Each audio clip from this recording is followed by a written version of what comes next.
ప్రభు పేరట కూడొచ్చిన అందరికీ హృదయపూర్వకమైన వందనాలు చెల్లిస్తున్నాను. 49వ దావీదు కీర్తన ఈరోజు మనం ధ్యానించుకోబోతున్నాం. ఈ కీర్తన యొక్క ముఖ్య ఉద్దేశం ఇక్కడ వరకు మనకి కోరాహు కుమారులు రాసిన కీర్తనగా కనబడుతూ ఉంది. ఇందులో ఉన్న సారాంశం ఏంటంటే, దేవుని నమ్ముకొనక ధనమును నమ్ముకున్న విషయాన్ని ఇక్కడ భక్తుడు తెలియపరుస్తున్నాడు. ధనమును నమ్ముకుంటే వాడి ప్రాణమును అది విమోచింపదు, కానీ అతడు ఘనత నొంది ఉండి కూడా బుద్ధిహీనుడైపోతాడంట, నశించు జంతువులను పోలిన వాడుగా ఉంటాడంట. ధనమును నమ్ముకుంటే అతడు ఘనత నొందడు, కానీ అతడు బుద్ధిహీనుడైపోయి నశించు జంతువు ఏ విధంగా నశించిపోతుందో ఆ విధంగా అతడు కూడా నశించి నరకానికి వెళ్ళిపోతాడు. నిత్య జీవమును అతడు చేరలేడు. ధనము ఈ లోకంలో మనం చూస్తే అవసరమే, ధనము మనకు అవసరమే, కానీ ఇక్కడ మనం గమనించవలసిన విషయం ఏంటంటే, ధనమును మనం ఆశించకూడదు.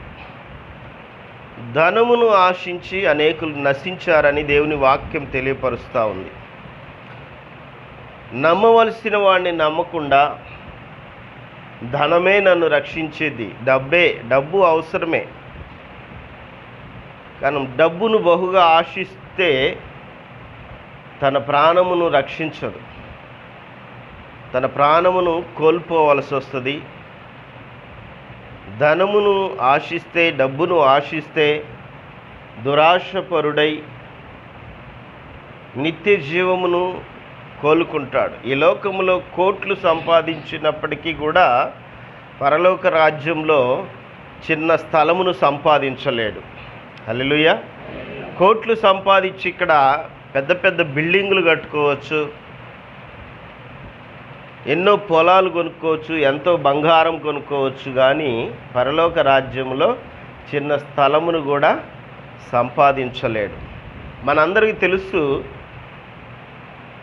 అందరూ మరణిస్తారని. 1వ వచనంలో అంటాడు, సర్వజనులారా ఆలకించుడి, సామాన్యులేమి, సామంతులేమి, ధనుకులేమి, దరిద్రులేమి, లోక నివాసులారా మీరందరూ ఏకముగా కూడి చెవియొగ్గుడి. ఏకంగా కూడా ఏమి ఇవ్వాలంట? చెవి యొగ్గాలి.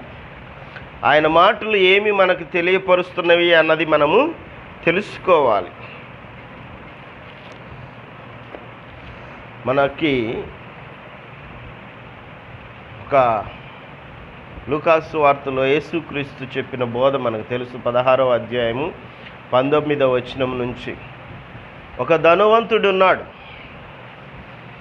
అతడు బహుగా సంపాదించాడు.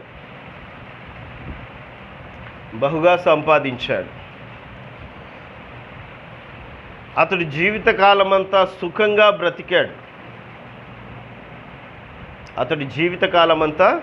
సుఖముగా బ్రతికాడు. మంచి ఇల్లు కట్టించుకున్నాడు. అతడు కావలసిన వస్త్రములను ధరించాడు. కావలసిన భోజన పదార్థములను, పానీయములను సేవించాడు. అయినప్పటికీ కూడా తన జీవితంలో మాత్రము ఎక్కడున్నాడంటండి? నరకములో ఉన్నట్లు మనం చూస్తూ ఉన్నాం. అందుకే దేవుని వాక్యం ఏమని సెలవిస్తూ ఉంది అంటే, ఒక్కసారి మనం 1 తిమోతికి రాసిన పత్రిక 6వ అధ్యాయము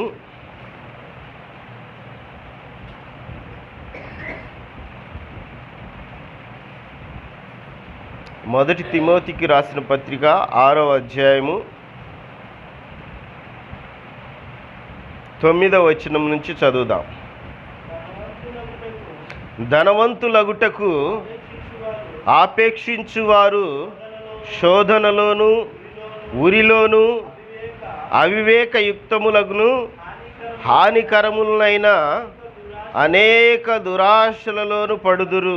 ఏమంటున్నాడండి? ధనవంతులగుటకు ఆపేక్షించువారు, మేము ధనవంతులైపోవాలండి అని ఆశపడుతూ ఉన్నవారు ఎక్కడ పడతారంటండి? శోధనలో పడతారంట. తొందరగా మేము ధనవంతులైపోవాలి, బాగా డబ్బు సంపాదించాలి. ఆపేక్షించే వారందరూ కూడా ఏమవుతారంట? శోధనలో పడిపోతారు. నిన్న అమ్మాయి చెప్తా ఉంది, వాళ్ళకి చాలా ఇళ్ళున్నాయి, చాలా స్థలాలు ఉన్నాయి, లాయర్లు కానీ వాళ్ళకి మనశ్శాంతి లేదు. ఎప్పుడు పని వాళ్ళు ఒక్కళ్ళు కూడా వాళ్ళ దగ్గర పని చేయట్లేదంట. అందరినీ తిడతానే ఉంటే వాళ్ళందరూ నెలకొకళ్ళు మారిపోతూ ఉన్నారంట, నెలకొకళ్ళు వెళ్ళిపోతూ ఉన్నారంట.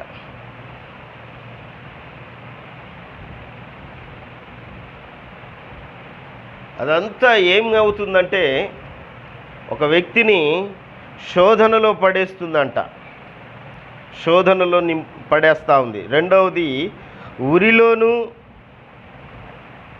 ఉరిలో అనగా మరి కొంతమంది బాగా డబ్బు సంపాదించుకున్న తర్వాత ప్రాణాలు కోల్పోయిన వాళ్ళు చాలామంది ఉన్నారు.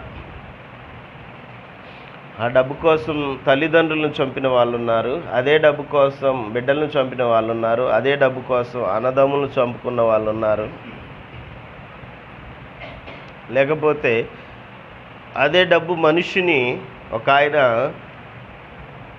సెంట్రల్ జైలు, మనందరికీ తెలుసు, సెంట్రల్ జైల్లో ట్రెజరర్ ఆయన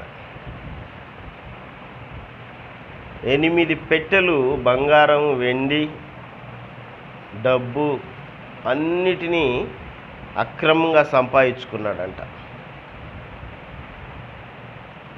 మొత్తాన్ని దాచుకున్నాడు. బుల్లెట్లో 8 ఉన్నాయంట, కార్లు, ఇంకా అవి సరిపోక గుర్రపు బండ్లు అంట. ఒక మనిషికి ఎన్ని కావాలండి? ఒకటైతే సరిపోతుంది కదా. కానీ అన్నీ సంపాదించుకున్నాడు. లాస్ట్కి అక్రమమైన కేసులో అదే జైలుకి ఆయన వెళ్ళిపోయాడు. ఉరిలో పడేస్తుంది. న్యాయముగా, నీతిగా, యథార్థతగా సంపాదించవలసిన వ్యక్తి అక్రమంగా, అన్యాయంగా ఏం చేసుకుంటాడండి? ధనము బాగా సంపాదించాడు, కోట్ల కొలది ధనం ఉంది. కానీ అందరూ కూడా ఎక్కడికి వెళ్ళిపోతున్నారంట? నశించే జంతువు వలె. జంతువుని చూసామనుకో మనం, దానికి ఏం అవసరంలా, కడుపు నిండా తింటుంది, మరణం వచ్చినప్పుడు చనిపోతుంది.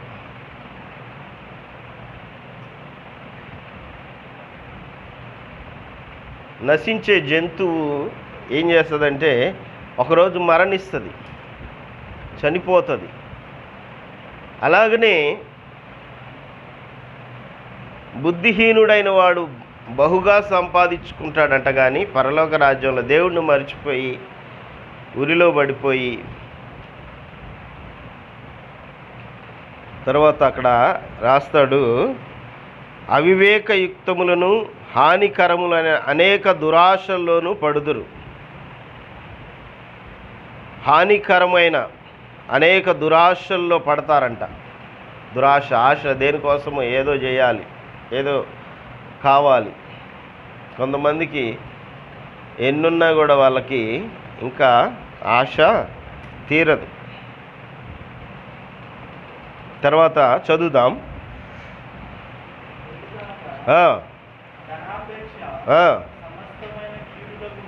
ధనాపేక్ష, ధనం పట్ల ఆపేక్ష సమస్తమైన కీడులకు మూలము. ధనము కీడులకు మూలము అనలేదండి అక్కడ. ధనము మనిషిని కీడు చేస్తుంది అనలే. ధనాపేక్ష సమస్తమైన కీడులకు మూలం. ధనం పట్ల ఆపేక్ష కలిగి ఉండటమే సమస్తమైన కీడు మనిషిని తీసుకొస్తుంది.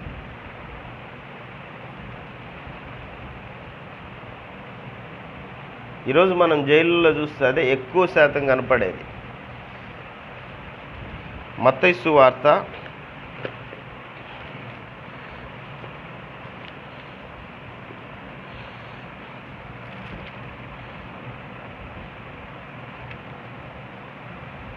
6వ అధ్యాయం.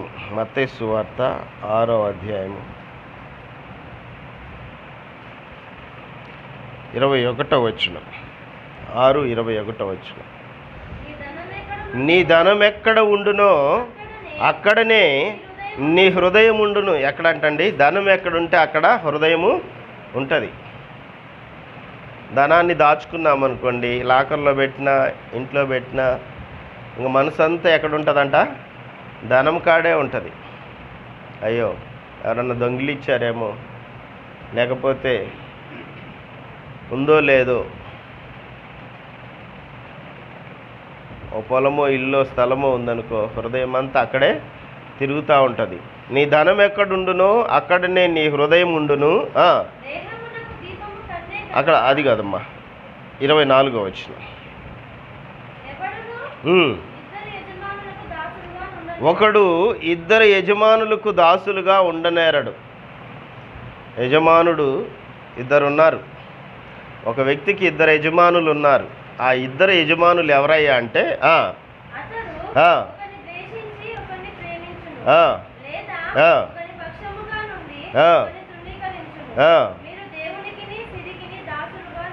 రెండు విషయాలు చెప్పాడు. ఒకటి సిరి, ఒకటి దేవుడు. ఈరోజు సిరిని దేవుడుగా చేసుకున్న వాళ్ళు, కొలుస్తున్నవారు ఎందరో ఉన్నారు. ధనలక్ష్మి అంటారు, లేకపోతే భాగ్యలక్ష్మి అంటారు, లేకపోతే అదృష్ట దేవత అంటారు.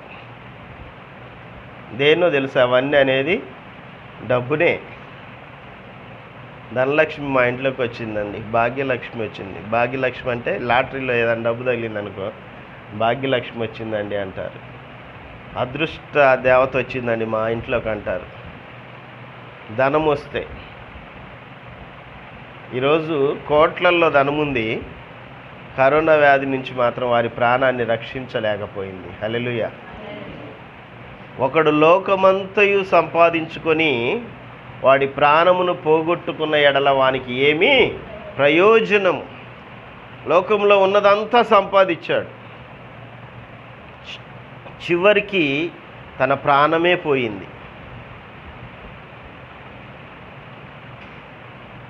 దేవుడు అంటాడు, నీ నీతి క్రియలు మురికి గుడ్డల వంటివి అంటాడు. ఎంతో సంపాదించుకున్నావు, క్రియలు లేకుండా ఈ లోకంలో, ఆత్మను తెలుసుకోకుండా ఈ లోకంలో మరణించావు. నీ క్రియలు నీతో పాటు తీసుకుని వెళ్ళమన్నప్పుడు నీ దేహం మట్టిలో కలిసిపోతుంది. నువ్వు సంపాదించింది కూడా ఈ భూమిలో ఎంత ఘనత పొందినప్పటికీ కూడా అవేవి కూడా మనతో పాటు తీసుకొని వెళ్ళలేము. సిరికిని దేవునికి దాసులుగా ఉండనేరరు. ఎవడైనా ఒకడు సిరిని దేవుణ్ణి ప్రేమించలేరు. నువ్వు దేవుణ్ణి ప్రేమిస్తూ ఉంటే అది నీతో వస్తూనే ఉంటుంది. వస్తూనే ఉంటుందంటే నేను కోటీశ్వరుని అవుతానని కాదు. మనకి ఏది కావాలో ఆయనకి తెలుసు, ఆయన ఖచ్చితంగా మనకి ఇస్తాడు. ఎందుకంటే సమస్తమైన దురాశల్లో పడేస్తుంది కాబట్టి, నిన్ను అది నాశనానికి నడిపించింది కాబట్టి, దేవుని మార్గాన్ని తెలుసుకోకుండా, దేవునితో నడవకుండా అది నిన్ను చేసిద్ది కాబట్టి. ధనవంతుడిని చూడండి, సేవకుల మాట ధనవంతులు ఒక్కోసారి వినరు. ఒక ధనవంతుడు వచ్చాడు, నేను నిత్య జీవం చేరాలంటే ఏం చేయాలి ప్రభు అన్నాడు. దొంగతనం చేయొద్దు, వ్యభిచారం చేయొద్దు, తల్లిదండ్రులను గౌరవించాలి, అబద్ధం ఆడొద్దు, ఇవన్నీ చెప్పాడు. ప్రభు, నేను ఇవన్నీ బాల్యం నుంచి చేస్తున్నానయ్యా, చిన్నప్పటి నుంచి చేస్తున్నా. నా తల్లిదండ్రులను బాగా ప్రేమిస్తా. నేను బాగా ప్రేమించడం అంటే అన్నం పెట్టకపోయినా పర్వాలేదు, కానీ పండక్కి మాత్రం కాళ్ళు మొక్కుతా, అమ్మే దైవం అని ముద్దు పెడతా, తల్లి చెప్పిన మాట మాత్రం వినను. వాళ్ళు ఏది చెప్పినా తృణీకరిస్తా, కానీ వాళ్ళని గౌరవిస్తా. మీరు పితృ పారంపర్య ఆచారమును గైకొందురు కానీ, దేవుడు అంటాడు వాళ్ళ శిష్యులు భోజనం చేసేటప్పుడు చేతులు కడుక్కోలేవు. మీ శిష్యులు నీతో పాటు తిరుగుతున్నారు కానీ భోజనానికి కూర్చున్నారు, చేతులు కడుక్కోరేంది ప్రభు అని అడిగితే, మీరు మీ పితరుల పారంపర్య ఆచారమును అనుసరిస్తూ ఉంటారు కానీ అసలైంది మీరు ఎరుగరు అంటాడు యేసు ప్రభు. మొదట మీ హృదయములను శుద్ధి చేసుకోండి. పైకి కనపడే వాటిని కడుగుతున్నారు, లోపల నీ తల్లిదండ్రులను సన్మానించమని నీకు తెలియపరుస్తుందిగా. వాళ్ళని తిట్టడమో వాళ్ళని కొట్టడమో. ఒక మంచి పాట ఉంది, బతుకున్నప్పుడు అన్నం పెట్టరంట కానీ చచ్చినాక మాత్రము కళ్ళు సాకపోస్తారంట. అమ్మ చచ్చిపోయింది, నాన్న చచ్చిపోయిందని కళ్ళును పోస్తారు, ఏవేవో చేస్తారు, పిండం పెడతారు. ఉన్నప్పుడు అన్నం పెట్టరు కానీ పిండం పెడతారు. ఒక మనకి యూట్యూబ్లో ఒకటి తిరిగింది, వాట్సాప్లో ఒక కాకిని గురించి చెప్పినప్పుడు ఆ మనిషి, ఓ మనిషి నువ్వు ఎలాంటి వాడవంటే తల్లిదండ్రులు బతుకున్నప్పుడు అన్నం పెట్టలేదు కానీ ఇప్పుడైతే పిండం పెడతా ఉన్నావు అని చెప్పి కాకి మాట్లాడుతూ ఉంటుంది.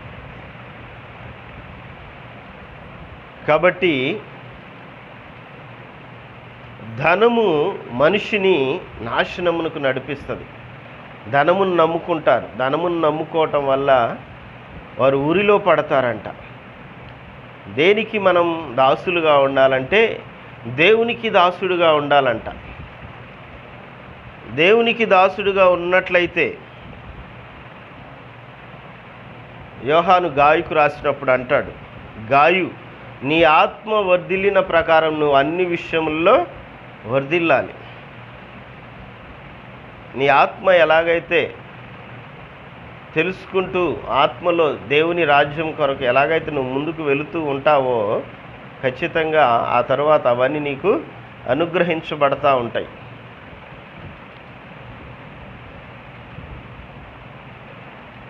ఆ ధనవంతుడు అన్నిటినీ చేస్తున్నాను ప్రభు అన్నాడు, అన్నిటినీ చేస్తున్నాను. ఇంకా అతడు చెప్పిన విషయాలు ఏంటంటే, నేను దశమ భాగాలు కూడా ఇస్తున్నాను, ఉపవాసం కూడా ఉంటున్నాను, దశమ భాగం ఇస్తున్నాను, దేవుని పనులు కూడా చేస్తున్నాను. దేవుడి పనులు ఏం ఆపకుండా ఉండలేదు. దశమ భాగం ఇస్తున్నాను, వారం వారం, నెల నెల, సంవత్సరం సంవత్సరం, వారం వారం ఉపవాసం ఉంటున్నాను. ఒకసారి కాదు, 2 సార్లు ఉంటాను. దేవుడు ఒకే ఒక మాట అన్నాడు. ఏమన్నాడండి? ఇవన్నీ చేస్తానే ఉన్నావు బాల్యం నుంచి, మంచిదే, అయితే ఒకటి నీకు కొదువుగా ఉన్నది అన్నాడు. హల్లెలూయా. ఒకటి నీకు కొదువుగా ఉన్నది. ఏం చేయాలి? నీ ధనమును బీదలకు ఇచ్చేసి నువ్వు వచ్చి నన్ను వెంబడించు అన్నాడు. హల్లెలూయా. ఆ ఒక్కటి కొదువ నీలో ఏంటంటే, నాకన్నా నువ్వు ధనాన్ని ప్రేమిస్తున్నావు, నాకన్నా నువ్వు డబ్బును ప్రేమిస్తున్నావు, నాకన్నా నువ్వు సిరిని ప్రేమిస్తున్నావు. దేవుడు తెలియదండి ఎవరిని ప్రేమిస్తున్నామో? తెలీదా చెప్పండి? బిడ్డలను ప్రేమిస్తూ ఉంటాం, పేరుకు మాత్రం దేవుడా అని చెప్తాం. డబ్బును ప్రేమిస్తాం, పేరుకు మాత్రం దేవుడే అని చెప్తాం.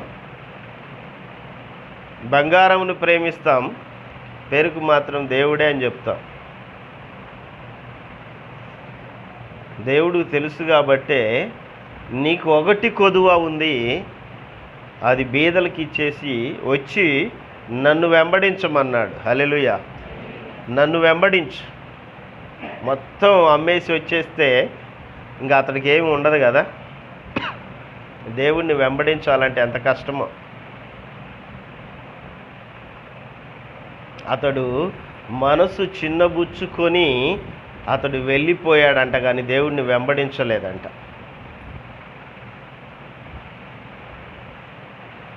దేవుణ్ణి వెంబడించకుండా వెళ్ళిపోయాడు. నిత్య జీవం అయితే కావాలని కోరుకున్నాడు, కానీ తన ధనమును బట్టి పరలోక రాజ్యంలో స్థలమును సంపాదించుకోలేకపోయాడండి.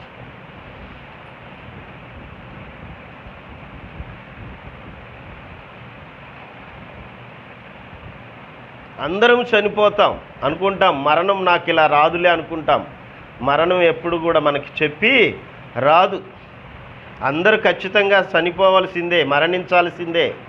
ఏ విధంగా మరణిస్తామో, మరణం మనకి ఏ విధంగా వస్తుందో ఎవరికి తెలియదు.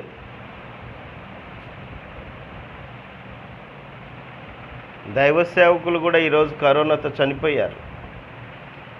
మరణము ఎవరిని వదలదు.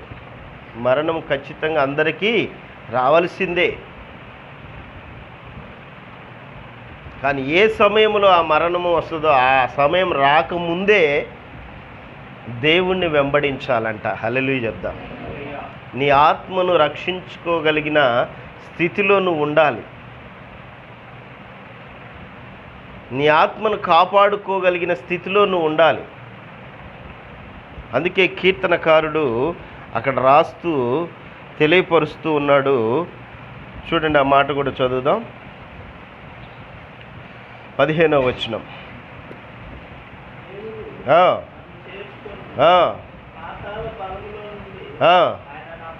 నా ప్రాణమును విమోచించును. దేవుడు నన్ను చేర్చుకుంటాడు. పాతాళం యొక్క బలములో నుండి ఆయన నా ప్రాణమును విమోచిస్తాడు.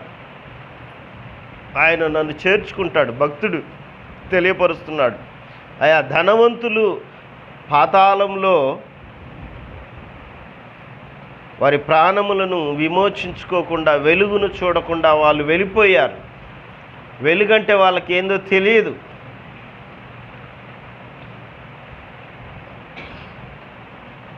దేవుణ్ణి తెలుసుకోలేకపోయారు. దేవుణ్ణి ఎరగలేదు. ఇంకా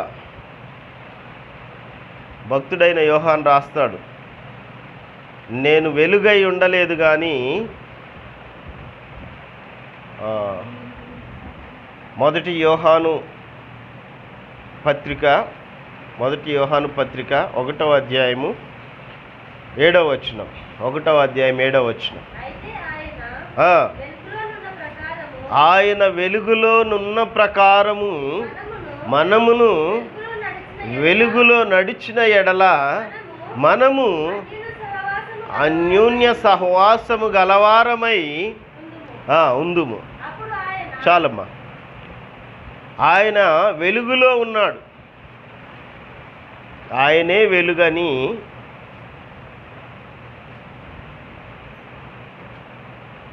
యోహాను సువార్త 1వ అధ్యాయంలో తెలియపరుస్తాడు. నేను వెలుగై ఉండలేదు కానీ ఆయన వెలుగై ఉన్నాడు. ఆ వెలుగును గూర్చి సాక్ష్యం ఇవ్వడానికి నేను వచ్చానని యోహాను గారు తెలియపరుస్తాడు.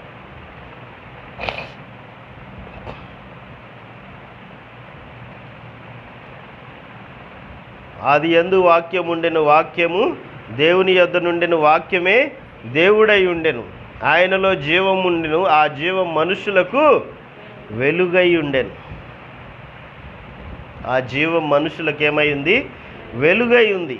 జీవము నీలో రావాలి అంటే, ఆ వెలుగు నీలో రావాలంటే, నిన్ను వెలిగించాలి అంటే నిజమైన వెలుగు ఒకటి ఉంది అని గ్రహించాలి. ఆ వెలుగే యేసుక్రీస్తు. హల్లెలూయా. ఆ జీవమే యేసుక్రీస్తు. అది మెయిన్, అది ముఖ్యమైనది. ఈరోజు నువ్వు జీవిస్తున్నావు అంటే, ఈరోజు నువ్వు బ్రతికి ఉన్నావు అంటే కేవలము ఆయన కృపనే. ఆ కృపే యేసుక్రీస్తు. ఆ కృప ద్వారా ఈరోజు మనందరము విమోచింపబడుతున్నాం, రక్షించబడుతున్నాం, కాపాడబడుతున్నాం. నా ప్రాణమును విమోచించును. తర్వాత ఒకడు ధన సంపన్నుడైనప్పుడు వాని ఇంట ఘనత విస్తరించినప్పుడు భయపడవద్దు. ఒకడు బాగా ఎదుగుతున్నాడు, డబ్బు బాగా సంపాదిస్తున్నాడు, వాడిని చూసి మనం ముందుకు వెళ్తూ ఉంటాం. వాడు సంపాదించాడు, వాడు అది కొనుక్కున్నాడు, వాడు ఇది కొనుక్కున్నాడు, ఇల్లు కొనుక్కున్నాడు, బండి కొనుక్కున్నాడు. వాడిది విస్తరిస్తున్నప్పుడు నువ్వు భయపడాల్సిన పని లేదు. భయపడాల్సిన పని లేదు. వాడు చనిపోయినప్పుడు ఏమీ కొనిపోడు, వాని ఘనత వాని వెంట దిగదు. వాడు చనిపోయినప్పుడు ఏమన్నా కొనిపోతాడంటే ఏమీ కొనిపోడు. వాడి శరీరానికి సబ్బు పెట్టి, ఒక ఆయన చాలా కారుని ఇష్టపడ్డాడంట. ఆ కారు నడిపేవాడు కాదంట, రోజు దుడుచుకొని షెడ్లో పెట్టుకునేవాడంట. షెడ్లో పెట్టుకుంటే ఒకరోజు చెప్పాడంట అందరికీ, నేను చనిపోతే కారుతోనే నన్ను సమాధి చేయండి అని. కారులోనే పెట్టి నన్ను సమాధి చేయండి అన్నారంట. చనిపోయాడు, కారులో కూర్చోబెట్టి స్నానాలు చేయించారు. అయిపోయింది. ఇంకా తీసుకొచ్చి పెట్టెలో పెట్టి పౌడర్ పూసి పైన బట్ట కప్పి పెట్టెకి తాళాలు వేసేసి పట్టుకొని వెళ్ళిపోయారు. కారు అక్కడే ఉంది, సమాధిలో పెట్టేశారు. అతడు మట్టిలో కలిసిపోయాడు. ఇప్పుడు ఏం మిగిలిందంటండి, అతడు సంపాదించుకున్న కారు మాత్రం అతడి వెంట వెళ్ళలేకపోయింది. పెట్టెలో పెట్టబడ్డాడు కానీ అతడు తుడుచుకొని పెట్టుకున్న కారు మాత్రం అతడి వెంట వెళ్ళలేకపోయింది అంటున్నాడు. అందుకే నీకు నీవే మేలు చేసుకొంటివని మనుషులు నిన్ను స్తుతించినను, తన జీవిత కాలమునొకడు తన్ను పొగుడుకొనిన్ను. చాలు, నీకు నీవే మేలు చేసుకున్నావు, మనుషులకి ఎప్పుడు కూడా మేలు చేయలేదు. మనుషులు నిన్ను స్తుతిస్తున్నారు, అబ్బో నువ్వు ఎంత గొప్పడా, ఎంత సంపాదించావు అని పోడతా ఉన్నారు. ఒక ఆయన బాగా సంపాదించాడు, ఎంత అంటే కోట్లు సంపాదించాడు, వడ్డీలకిచ్చి ఆటికిచ్చి ఈటికిచ్చి. ఈరోజు అతడు అన్నం తినలేడు, ఒక బండి మీద తిరగలేడు, అది సైకిల్ కూడా రాదు నిజంగా చెప్పాలంటే. కోట్లు సంపాదించాడు కానీ లాస్ట్కి తినడానికి కూడా రొట్టె, ఏదన్నా కొంచెం కూర, ఎక్కువ కూడా తినలేడు పాపం. అన్ని రోగాలే, అన్ని సమస్యలే. అందుకే అతడు ఘనత పొందినప్పుడు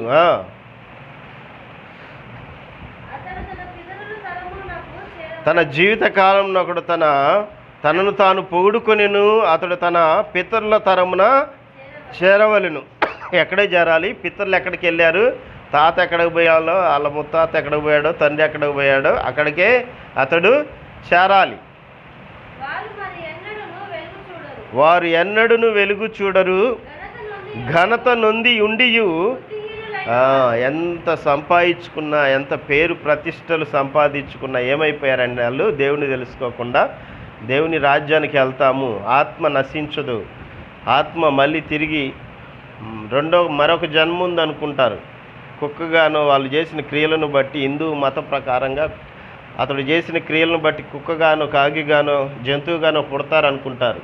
లేదు లేదు, బైబిల్ ఏమని సెలవిస్తూ ఉందంటే ఒక్కసారే జన్మిస్తాం, ఒకసారి జన్మిస్తాం. అయితే రెండవసారి ఈ ఆత్మ మహిమ దేహంగా లేపబడుతుందని దేవుని వాక్యం తెలియపరుస్తుంది. ఆత్మకు మరొక దేహాన్ని దేవుడు ఇవ్వబోతున్నాడు, అదే మహిమ దేహము. ఈ ఆత్మకి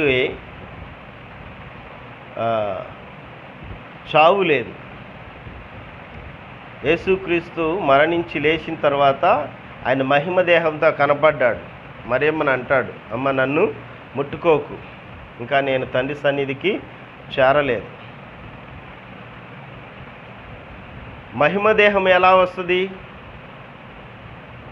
మహిమదేహం ఎలా వస్తుంది? ఇప్పుడు మనం మట్టి దేహంతో ఉన్నాము, రక్త మాంసంలో దేవుని రాజ్యంలో స్వతంత్రించుకోలేవు కాబట్టి ఈ దేహంతో మరి పరలోక రాజ్యం చేరం కాబట్టి ఈ దేహము మట్టితో చేయబడింది కాబట్టి ఆనాడు ఆదాం కాడ నుంచి మట్టిలో చేర్చబడతాము. మహిమదేహం ఎలా వస్తుందంటే క్రీస్తుతో పాటు మనము లేపబడినప్పుడు ఎలాగైతే ఒక విత్తనం భూమిలో విత్తిన తర్వాత అది తిరిగి చెట్టులాగా మళ్ళీ తన శరీరాన్ని ధరించుకుంటుందో, ఆ విత్తనము అనే మనము చనిపోయిన తర్వాత ఆ మహిమదేహంగా ఆయన వచ్చు దినాన మనందరం కూడా లేపబడతాం. అందుకే అంటాడు, ఓ అవివేకి, విత్తబడిన విత్తనము ఎలాగైతే అది చెట్టునిస్తుందో, తన దేహమునిస్తుందో, అలాగనే కూడా నీవు కూడా లేపబడతావు అంటాడు. ఆ లేపబడడానికి ముందు మనం ఏం చేయాలంటే మన ప్రాణమును మనము దేవునికి అప్పగించుకోవాలి, ఆయన నమ్ముకోవాలి. ఆయన ఏది ఇవ్వాలి అనుకుంటే అది ఇస్తాడు, ఏది చేయాలి అనుకుంటే అది చేస్తాడు. ధనము కోసము, ధనముకు దేవుడికి దాసులుగా ఉండనేరరు. ధనము అవసరమే, కానీ ధనాపేక్ష మాత్రం అవసరము కాదు. నువ్వు కష్టపడి పనిచేస్తున్నావు, దానికి జీతం ఖచ్చితంగా ఇస్తాడు దేవుడు. నువ్వు ఏ పని చేస్తున్నావో ఆ పని శక్తి వంచన లేకుండా చేతనైన మటుకు అది నువ్వు చెయ్యాలి. మనుషుల మెప్పు కోసం కాదు. కొంతమంది మనుషుల మెప్పు కోసం చేస్తారు, నమ్మిపిస్తారు, మనుషులు బాగా మెప్పు పొందాలని. అవసరం లేదు మనకి, ఎందుకంటే జీతం ఇచ్చేవాడు దేవుడే. ఎవని జీతం ఎవని క్రియల ప్రకారం వానికి జీతము ఇవ్వబడుతుంది, ప్రతిఫలం ఇవ్వబడుతుంది.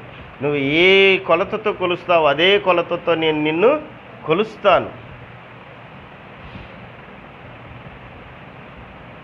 నువ్వు చేసింది ఎన్నడూ పోగొట్టుకోవు. ఒకవేళ నిన్ను మోసం చేయొచ్చు ఎవడైనా, కానీ దేవుడు వెక్కిరించబడడు. మోసపోకుడి, దేవుడు వెక్కిరించబడడు. దేవుడు ఖచ్చితంగా సహాయం చేస్తాడు. మోసం చేసినోడు బాగుపడతాడంటే వాడి జీవితకాలం అంతా మోసంతోనే బ్రతుకుతాడు, మోసంతోనే మరణిస్తాడు. కానీ మోసపోయినోడు మాత్రం బాగుపడతాడు. వాడు ఎక్కడైనా మళ్ళీ దేవుడు ఖచ్చితంగా ఆయనకి సహాయము చేస్తాడు. మన క్రైస్తవుల్లోనే ఇమ్ము అని ఒకటి వచ్చింది. నల్ల బంగారం, ఈ డబ్బు పెట్టి నల్ల బంగారం సంపాదించవచ్చని మట్టిని ఏం చేశారంటే వాళ్ళు చూపించి క్రైస్తవులను మోసం చేయడానికి పెద్ద స్కామ్ జరిగింది. ప్రజలు ఏం చేశారు తెలుసండి? సరే వాళ్ళు ఒక్కళ్ళు కట్టుకున్నారంటే పోతే పోయింది. ఇప్పుడు నేను ఒక 5,000 కట్టాను, నా కాడ ఉన్నాయి 5,000 కట్టుకున్నాను. కానీ వాళ్ళ ఆశ ఏమైందంటే 5,000కి 5,000 వస్తున్నాయని అప్పులు చేసి లక్షలు కట్టారండి. వాళ్ళు కట్టింది కాకుండా ఇంకా వేరే వాళ్ళని కట్టిపించారు, సంఘంలో వాళ్ళందరినీ కట్టిపించారు. వస్తున్నాయి అని లక్షలు పెట్టారు. మొత్తం ఆ దుకాణం ఎత్తేసారు. కోట్లల్లో సేవకులు కూడా మోసపోయారు. కొంతమంది అయితే ఇల్లు వదిలేసి వెళ్ళిపోయారు, కొంతమంది చనిపోయారు. మొన్న యూట్యూబ్లో వచ్చింది. అసలు దానికి మూల కారణమైన, భారతదేశానికి రావడానికి మూల కారణమైన ఒక ఆయన పక్షవాతం వచ్చి కింద పడితే తన భార్య తనను కేర్ చేయట్లా, తంతా ఉంది కాళ్ళతో. ఆమె గ్యాస్ ఇప్పి ఆయన లోపల పెట్టి నిప్పు పెట్టేసిందంట. లాస్ట్కి చనిపోయాడు. అంత భయంకరంగా చనిపోయాడు. ఆశ చూడండి, ఎంత ఆశ, ధనం సంపాదించాలని. ఏం చేశాడు? సంపాదించాడా? చివరికి ఏమీ చేయలేకపోయాడు. మరణం తప్ప ఏమీ ఎంతమందిని మోసం చేశాడో, ఎంతమంది ఏడ్చారో. ఇల్లు అమ్ముకున్న వాళ్ళు, స్థలాలు అమ్ముకున్న వాళ్ళు, పనులు పోగొట్టుకున్న వాళ్ళు, ధనమును పోగొట్టుకున్న వాళ్ళు. దురాశ, ధనాపేక్ష సమస్తమైన కీడులకు మూలం అంటున్నాడు. కాబట్టి అది మన ప్రాణమును రక్షించలేదు, మన ప్రాణమును విమోచించలేదు. ఆయనే మనల్ని విమోచించేవాడు. ఆయన నమ్ముకోవాలి. ధనమును నమ్ముకుంటే నీ ప్రాణమును కాపాడదు. అందుకే అంటాడు, సామాన్యులేమి సామంతులేమి, ధనికులేమి దరిద్రులేమి. దరిద్రులు కూడా ఆశపడతారు. అడుక్కునేవాడిని చూడండి, వాడికి పెద్ద బిల్డింగులు ఉన్నా వచ్చి మళ్ళీ రోడ్డు మీద అడుక్కోవటమే. బొంబాయిలో ఎక్కువ ధనవంతులు ఎవరయ్యా అని లిస్టులు తీస్తే అడుక్కునే వాళ్ళే ఉన్నారంట. వాడి జీవితకాలం అంతా అడుక్కుంటానే ఉంటాడు. పెళ్ళిళ్ళు చేస్తాడు, పిల్లలకి ఇల్లు కడతాడు, అన్నీ కడతాడు, వచ్చి మళ్ళీ రోడ్డు మీద అడుక్కుంటాడు. జీవితకాలం అంతా అడుక్కోవటమే. ఆడు ఎవడికి పెట్టడు, వాడే అందరికాడ తీసుకుంటాడు. కానీ చివరికి మాత్రము వాడు సంపాదించింది కూడా పాపం వాడు తీసుకోలేడు. వాడు ఏమైనా ఖర్చు పెట్టుకుంటాడంటే పాపం అడుక్కున్న దాన్ని మొత్తాన్ని జమ చేసి వదిలేసి వెళ్ళిపోతూ ఉన్నాడు. ఖచ్చితంగా అందరం వదిలేయవలసిన వాళ్ళమే. నా పిల్లలకి అంటారు, బైబిల్ చెప్తా ఉంది ఆ మాట కూడా, నువ్వు సంపాదించింది నీ పిల్లలు అనుభవిస్తారో లేదో నీకు తెలియదు అంటాడు బైబిల్లో. నీ పిల్లలు దాన్ని పొందుతారో లేదో నీకు తెలియదు, అది ఎవరి పాలవుతుందో నీకు తెలియదు. కాబట్టి ధనమును నమ్ముకోకుండా దేవుడిని నమ్ముకోమంటుంది. ఒకడు సిరికిని ధనమునకు దాసుడుగా ఉండనేరడు. దేనికైనా ఒకడిని ప్రేమిస్తే ఒకడిని ద్వేషించాలి. సాతానుడు ఏబును పరీక్షించినప్పుడు సాతానుడు దేవుని రాజ్యానికి వెళ్ళాడు. ఇప్పుడు ఏబు చాలా పర్ఫెక్ట్గా ఉన్నాడు. ఎంత పర్ఫెక్ట్ అంటే ధనమును ఇష్టపడలా ఏబు. సాతానుడు ధనమును ఇష్టపడినప్పుడు వీడితో మనకేం పనిలే అని వదిలేస్తాడు. ఏబు ఏం చేశాడంటే పిల్లలను ప్రేమించాడు. ఎవరిని ప్రేమించాడండి? పిల్లలను ప్రేమించాడు ఏబు. తన పిల్లలు ఎక్కడన్నా పాపం చేశారని నిత్యం బలిచ్చేవాడు. ధనమును ప్రేమించలా ఏబు. సాతాను అనుకున్నాడు, ఇతడికి ధనం మీద ఆశ ఉందేమో, కంచేశాడు దేవుడు, ఈ కంచెని తీయాలంటే ఏం చేయాలా? దేవుని దగ్గరికి వెళ్ళాడు.